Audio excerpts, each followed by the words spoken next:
Welcome to Where Stories Meet, a podcast about storytelling here in Abingdon.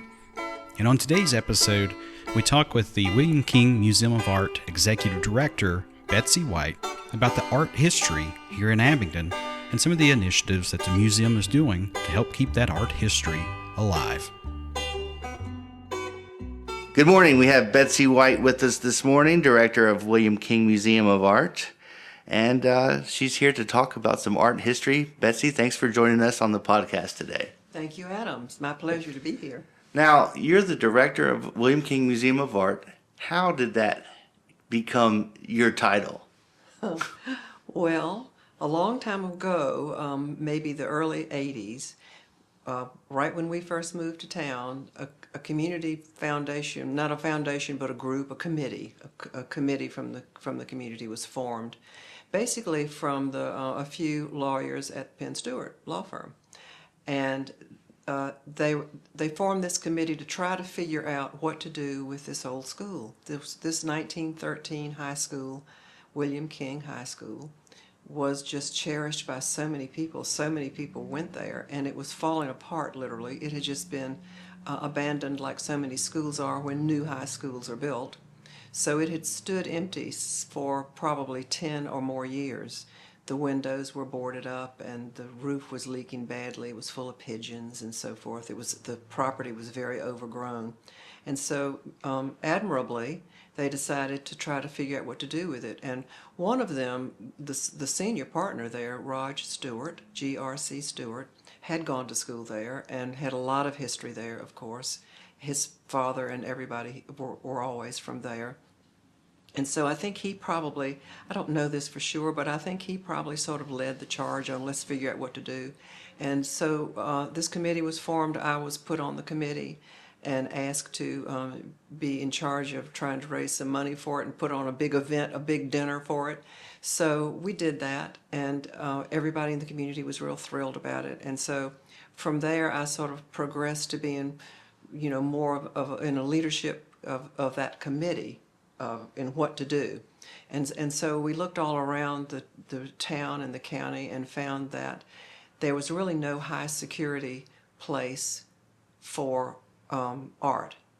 And we also had artists who needed studios and things like that. So all those things combined together to let's renovate this building to have something to do with a cultural center.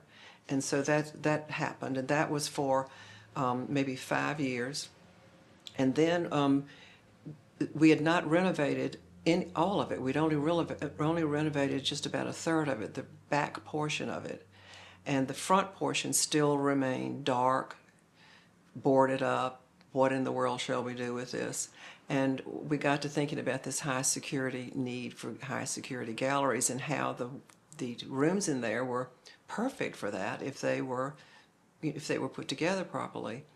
And then we found all throughout the region, not only Washington County, but the other counties had the same need for this high security museum space. And in addition to that, we found there were almost no art teachers in our elementary schools around the region. So we thought, well, let's combine those two things. So therefore, I was, of course, chairman of the committee, and I sought help from the state. I called up just cold calls to the Virginia Commission for the Arts and the Virginia Museum of Art, both of which immediately jumped to our assistance. I can't say enough about our state agencies and how they work so well across the state.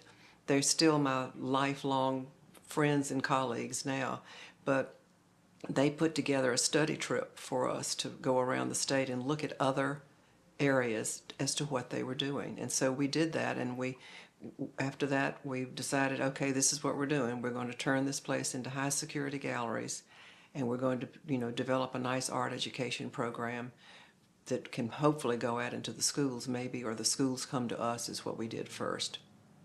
And in 1990, therefore, we closed it down and renovated it, which took 2 years. I will say the Virginia Museum helped us in every step of the way, sending their security teams to help design our security systems. The director then came several times, and Paul Perot was his name. He's long gone from there now.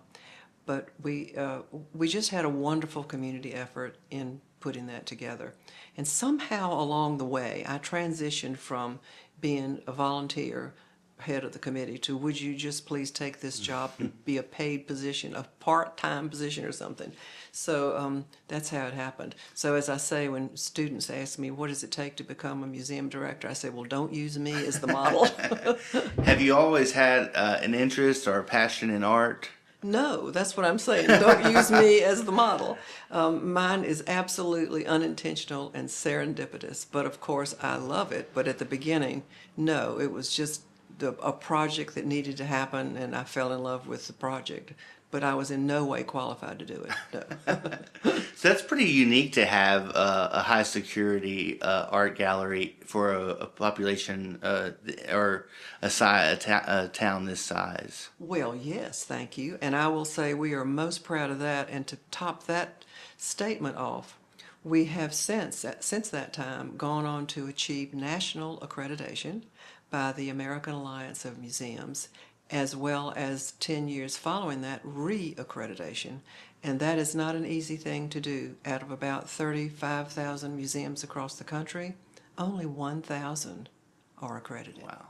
And that means that we can have things here like the Bernini exhibit that was here 2 or 3 years ago that traveled from Italy, 17th century paintings, and we were one of 7 museums across the country to have it. We're getting ready to open from the National Guitar Museum, medieval to metal. All of these things require the check-off box, and if you check that box off, you can have anything in the world you want. And excuse me, and we do. And we also take that very, very seriously. And our curatorial team is well trained, well educated, and we have security guards all the time. And we're very proud of what we do, and we feel like we are a part of what makes Abingdon and Washington County just the best place it is. Absolutely, yeah. And even on some of the more traditional the art shows, you have unique stuff too. I remember a few years ago, actually, there was a fashion show in the upstairs. That was so much fun. Yes, that's right. That's exactly right. That was actually one of our. We have probably 10 studios in our newest space. Is called the Art Lab. And that is not a high security facility, so that artists can work there whenever they want to. And that was one of our artists there, Stephen Curd, and he was having a fashion show of his designs. So that was nice.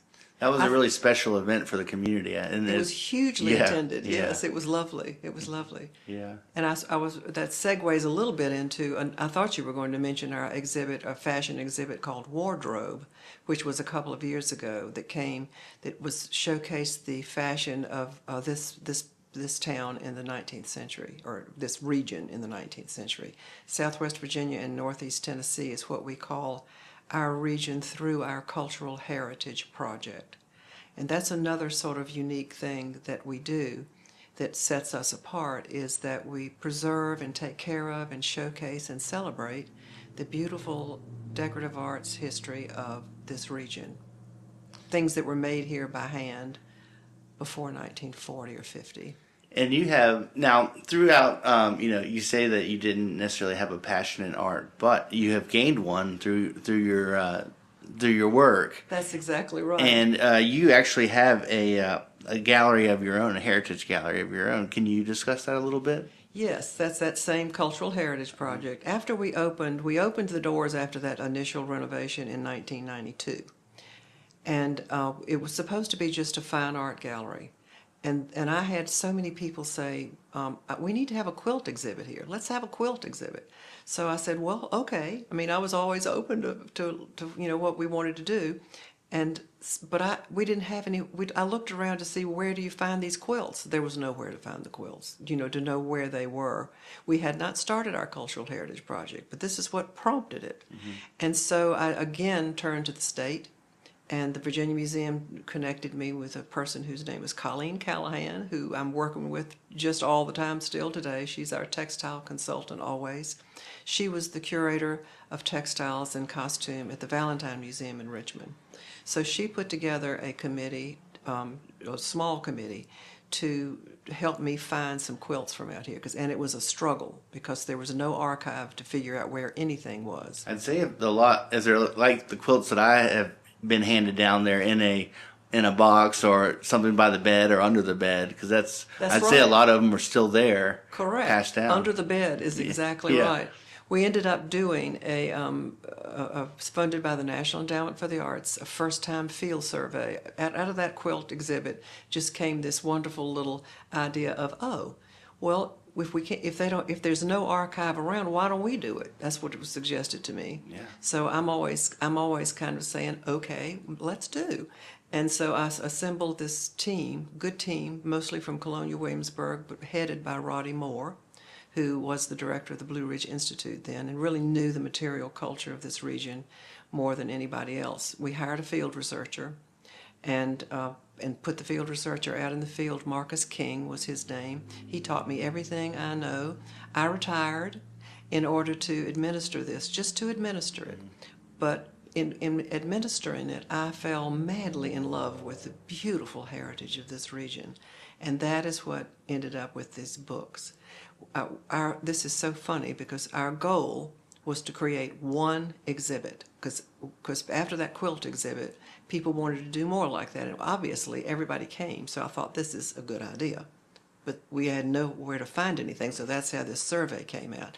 And I want to tell you that we had not just one exhibit, but we're now on exhibit number 50. Oh, wow. And then out of that came my great passion for this, and the book Great Road Style is what you're talking about. In 2006, it was published by the University of Virginia Press.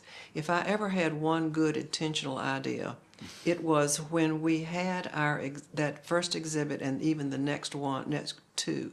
That first exhibit was so large it had to be divided into 3. And we called it Great Road Style. It was an overview of the decorative arts history of this region. And so I had a professional photographer, James Price, and he came at every exhibit, and I set up a studio for him, and he took professional photographs of each one of the objects because each one was a treasure. Most of them had never left the house that it had been in, since time began, and they belonged to the family.